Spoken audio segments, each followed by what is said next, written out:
Hey, this is Morgan, and I have something for you about grants. But first, today is the last day of the Grant Foundry Retreat, and it's awesome. We're working with 6 people to really rock their research grants and do an awesome job with them, really make them shine, polished, awesome, persuasive, all that kind of cool stuff. So one of the things that I notice with these clients that I'm working with is there's this balance that people are really struggling to maintain. So let me explain what that balance is and why it might be important in your grant proposals and what to do about it.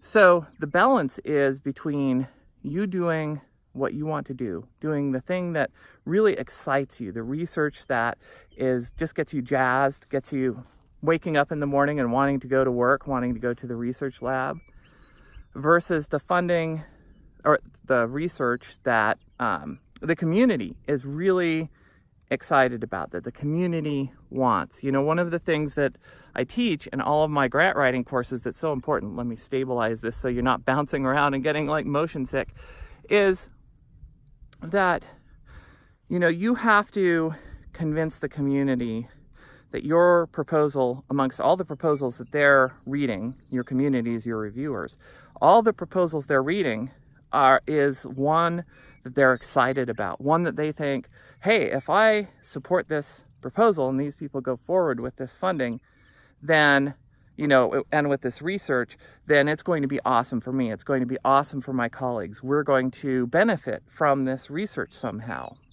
So the challenge on the one side that I see a lot of people falling into is this trap of thinking all I have to do is good science that I'm excited about, and I can go get funding for this. And if I just learn the right words and the all of that kind of stuff, then suddenly that funding will magically appear. And it's not like that. Part of the process of really convincing people to get excited about the research is giving them something that they're actually interested in. And no amount of fancy wording or verbiage can cover that up if they're not excited or interested in what it is that you're proposing to do. So I really encourage people to figure out how to connect with that reviewer community and give them something that they're innately going to be excited about. So that's awesome. But then on the flip side, what sometimes people do is they take that message to heart and they're like, okay, cool, I'm going to give these reviewers something that they want. And then they lose track of, they get so caught up in pleasing reviewers and trying to get the funding that they lose track of what's exciting for them, of their own research. So the key is finding that balance. And before I talk a little bit more about that, I just want to mention that if you want some more free grant writing training, that's awesome.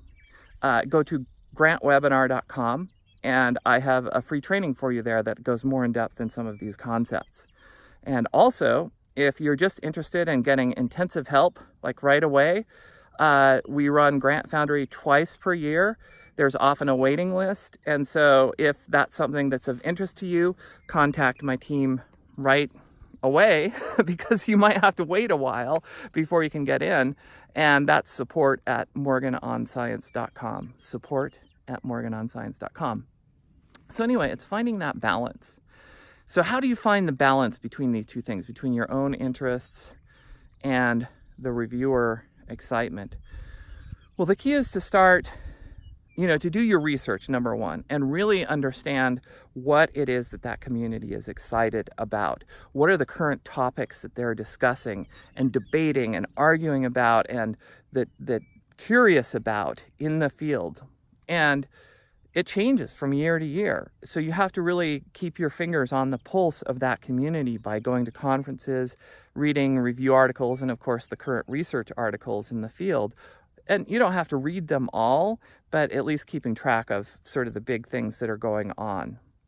And on the flip side, it's really understanding what you're excited about. And one of the things I notice with working with a lot of my research clients is that people sort of lose track of that. They get so caught up in the administrative stuff and trying to get funding and trying to keep their lab running that they kind of lose the passion and lose the excitement. And yet you have to have that passion and excitement to have this be a long-term sustainable thing. If you're not passionate and excited about the research you're doing, it's going to come across in your proposals as being flat and kind of boring and unexciting.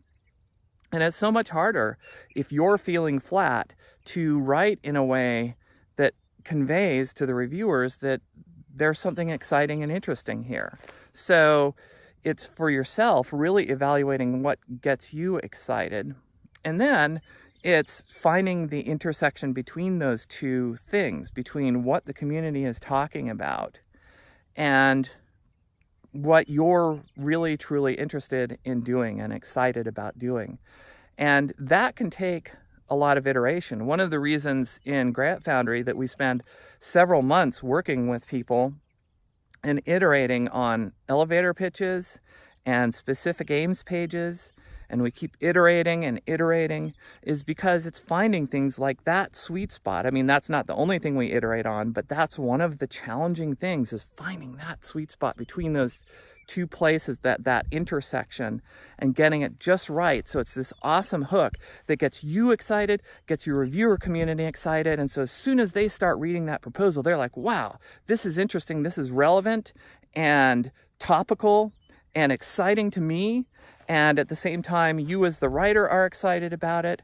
And man, when you get that, that's when you get people reading this and immediately getting interested, immediately wanting to find out more, reading the rest of the proposal, and ready to run into study section. Well, maybe they don't want to run into study section. Nobody's quite that excited usually, but they're ready to go into study section to actually fight for your proposal.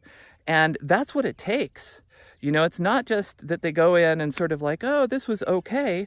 That's not enough. That won't get you funding in this environment. What it has to be is them going in there ready to be excited and advocate for your proposal. So you have to find that sweet spot, that intersection.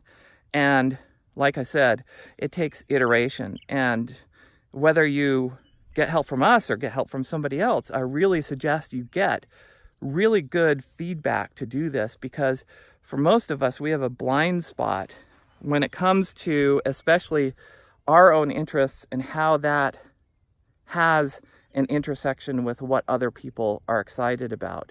There's just something about the human psychology that our own blinders are on when it comes to our own interests and what we're doing and how that other people respond to it.